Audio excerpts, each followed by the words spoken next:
MIDDLEKAUFF! Hey! Bum, bum, bum, bum, bum, bum, bum. Raheem Morris says George Kittle talked about the body bag game last week and, quote, put us in one, and now it's time to pay him back. For reference, Raheem Morris is not the head coach of the LA Rams. He's not the quarterback or the starting nose tackle. He's the defensive coordinator. I like Raheem Morris. I heard him on that McVay podcast this year with Mike Tomlin, or last year. I thought it was really good. But I have one question here, John, and it's this. Why? Why, Raheem? Why? Didn't in the famous Lock and 4 article that we dove into last week, wasn't there a line that all these coaches have no business being there, and everyone knows that the only reason Raheem Morris is on the staff because he's good buddies with Kyle? Yes. Right. So they're tight. They're good. They're cool. Right. They're cool. But he is a defensive coach, and that's you had an offensive player. And George Kittle went out of his way to say after the game, after they won, he's like, everyone kept yelling at me about the body bag game. I didn't say we were going to put them in a body bag. I said it's a body bag game. Like Aaron Donald puts Jimmy in one. I put Von Miller in one. Like, I'm putting words in his mouth now, but overall, it's just a game where body bags, given what was on the line. They win for the division. Niners have to win in the playoffs. I thought he actually was very articulate about, like, I was not talking shit. And then he said they went out of their way to keep screaming at me, body bag game, body bag game. And George was like, fucking guys, there's 30 minutes left. And the irony is they came storming back and, I wouldn't say derailed their season because the Rams still won the division, but I don't know. I can't fathom saying that. Like, that would. Can you imagine how mad, like, Belichick or Andy? I'd even say Kyle. And who knows? Maybe Sean. I know they have a very close relationship, but that seems a little crazy to me to say. To me, that's a BP fastball for the other team. Here's what always gets lost in this stuff, because not always gets lost, but like a lot of times what happens is somebody says something. It looks worse in print than how they intended it. They come back and say, that's not what I was saying. And it doesn't matter. You might say, well, it does matter. It matters what somebody meant. It doesn't matter to the team they're playing. That's why Belichick is always reading. I always reference this book, but there's so many good nuggets in it. The Wickersham book. Belichick is absolutely hard line. Don't you say a thing to anybody that could ever get misconstrued as anything other than the thing you should be saying, which is nothing to begin with. Like, Belichick's players are by and large terrified to say anything. Because it's not about declarations. It's not about what did you mean, or that's not how I meant it. Or if you would watch the clip, you would see that's not what I was saying, or it was taken out of context. None of that matters. Did you ever get to the part where where Welker talks about the feet and Belichick hates Welker for talking about Rex Ryan's feet? Remember, that was a big deal. That's right. That's a big deal. There was a part where Belichick gets really mad at Dante Stallworth for giving some complimentary quotes about Randy Moss, who is on their own team. Bill goes, Randy wants to talk. Let Randy talk for himself, because they were undefeated, right? And it was like kind of talking about how great Randy is. It's basically like, keep your mouth shut. Speak for yourself, okay? Didn't Randy have like the greatest season in the history of wide receivers? An incredible year. But it was like, why give anybody a reason for anything? The Niners somehow have won 6 in a row, and yet it feels like are able to play the between this. And there are technically the underdogs, which is they're legitimately the underdogs. Yeah. I mean, I don't think that's No, technically, legitimately, technically, yeah. Either way, literally. And then on top of that, they got the whole like world against Jimmy thing going on this week, which is, I think, beneficial for the Niners. Somehow they've won 6 in a row, and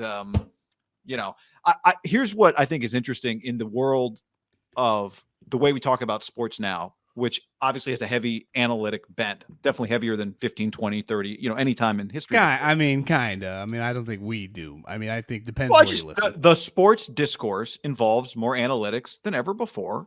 And it should, right? Because that's how the decisions are made at the highest level. The GMs talk about it. I totally get it.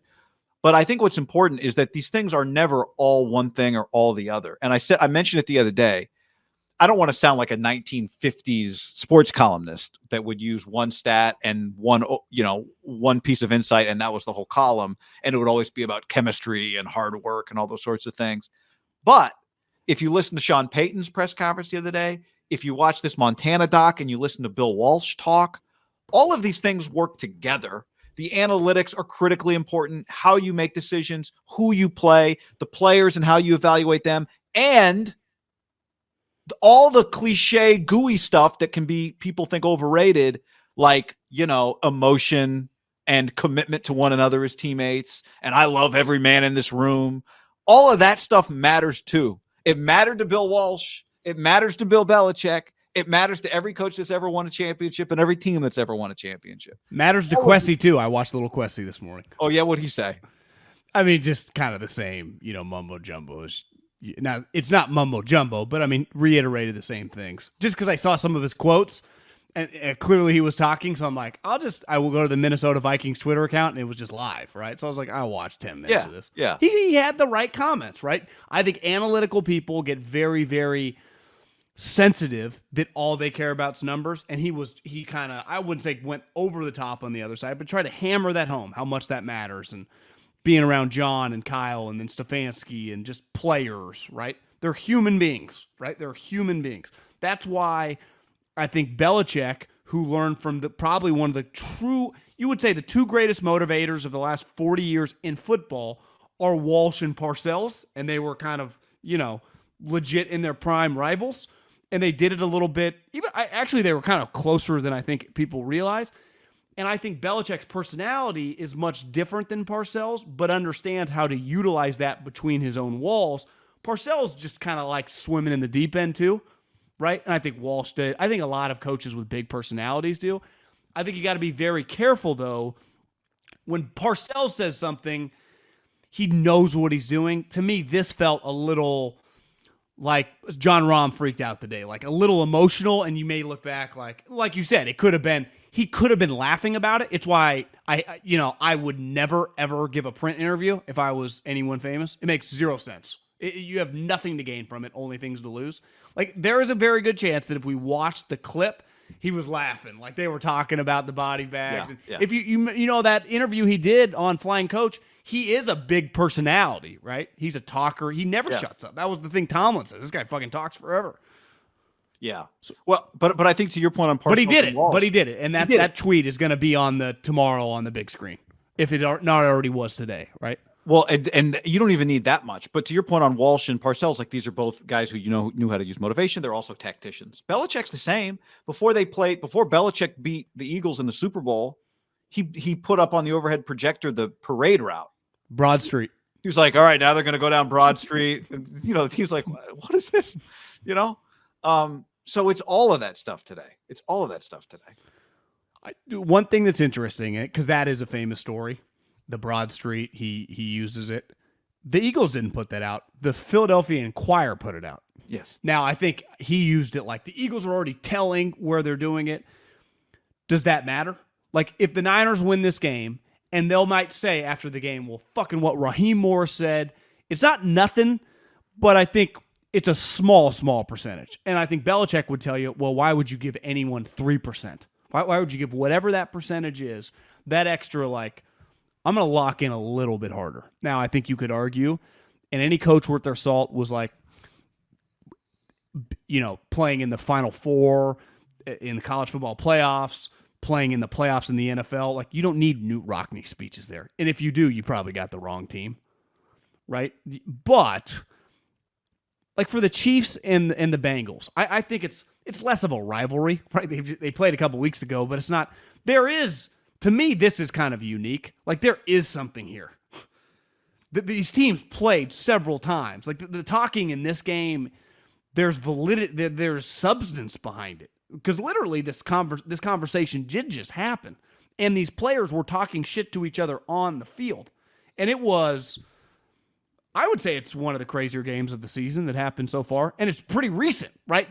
To me, it would be a little less powerful because we didn't talk about week 3 that much in terms of the impact it would have on that game a couple days ago. We talked about like watching the game, right? But the emotions of it were so far removed. And the coaches, and you just listen to things. Most people in the football would tell you, we're so different now. And Kyle was saying that. And LaFleur was saying that. This is like, we are what we are. Both teams. It just fucking happened. So maybe it is, given that it's a rivalry. Like that Crabtree, Sherman, like there was substance between it. Like, this is part of what makes this game so sweet is that the other game doesn't really compare. That's part of it. Like, to me, if it was Bills Chiefs, it would just feel like two heavyweight fights. But it feels like, and we're biased, but even Chiefs fans, like, they think they're all going to kick the shit out of them. Like, there's one game that feels like either team can win, and there's one team that everyone thinks the Chiefs are going to kill them.